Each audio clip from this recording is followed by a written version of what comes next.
Chapter ಮೇಲೆ piece rate ಮತ್ತೆ time rate ಮೇಲೆ ಪ್ರಾಬ್ಲಮ್ ಕೇಳಿದ್ರೆ ಯಾವ ತರ ಮಾಡೋದು ಅಂತ ನೋಡೋಣ. ಇದು 5 ಮಾರ್ಕ್ಸ್, ಇದು ಕೂಡ 5 ಮಾರ್ಕ್ಸ್ ಪ್ರಾಬ್ಲಮ್ ಐತಿ. Piece rate system in formula earnings is equal to actual output into piece rate. Next time rate system in formula earning is equal to time taken into time rate. ಒಂದು example ಕೊಟ್ರ simple problem ಐತಿ ಬಿಡ್ಸೋಣ. Calculate the earnings under the time rate system and the piece rate system ಅಂತ ಹೇಳ್ಯಾರ. Question ಏನ್ ಕೊಟ್ರ normal rate per hour is ₹10, standard output 30 minutes, working hour in a day is 8 hour, actual output is 20 units. Okay, first step ನಮ್ದು ಏನೈತಿ output per hour ನ ಕಂಡುಹಿಡ್ಕೋಬೇಕು.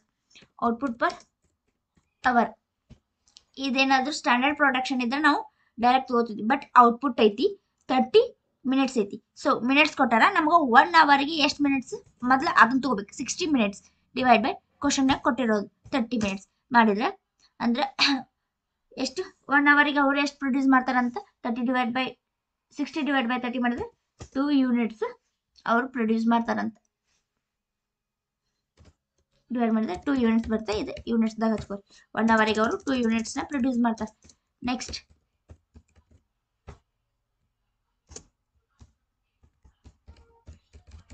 Standard output ನ ಕಂಡು ಹಿಡ್ಕೋತೀವಿ. Output ಕಂಡು ಹಿಡ್ಕೋಕ ನಾವು ಏನು ಔಟ್ಪುಟ್ ಪರ್ ಅವರ್ ತಗೊಂಡು into time taken. Time ಎಷ್ಟೈತಿ ವರ್ಕಿಂಗ್ ಅವರ್ ಇನ್ ಡೇ 8 ಐತಿ.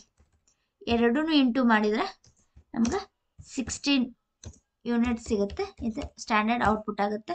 Next piece rate formula wage rate divide by ಬರ್ತೀನಿ wage rate divide by output per hour. Okay, wage rate question ಏನೈತಿ normal rate ಐತಲ್ಲ ಅದೇ wage rate ಇರುತ್ತೆ. Okay, 10 divide by output per hour ಏನೋ ನಾವು ಕಂಡು ಹಿಡ್ಕೊಂಡಿರೋದು ಮಾಡಿದ್ರೆ ರುಪೀಸ್ ತಗೋತೀವಿ. ₹5 ಬರುತ್ತೆ. ಇವಾಗ ನೆಕ್ಸ್ಟ್ ಟೈಮ್ ಟೇಕನ್ ಎಷ್ಟೈತಿ 8 hour. Next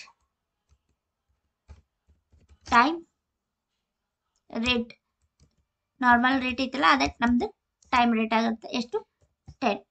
okay, next actual output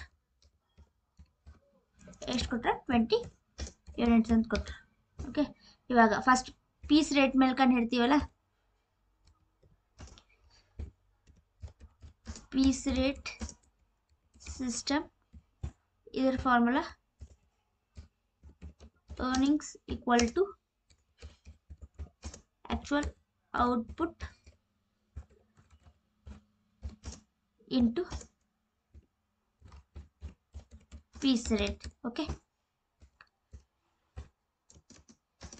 actual output ಎಷ್ಟೈತಿ 20 ಯೂನಿಟ್ಸ್ ಕೊಟ್ಟಾರ ಕ್ವಶನ್ ದಾಗ ಇಂಟು ಪೀಸ್ ರೇಟ್ ನಾವು ಕಂಡು ಹಿಡ್ಕೊಂಡಿರೋದು ₹5. ಎರಡು ಮಾಡಿದ್ರೆ 100 units. Okay, next same piece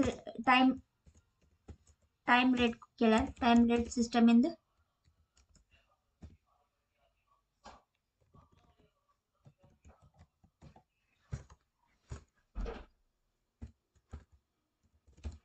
earnings equal to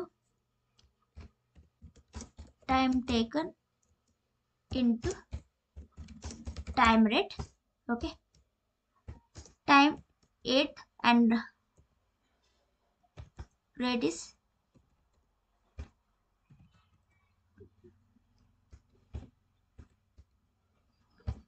80 units.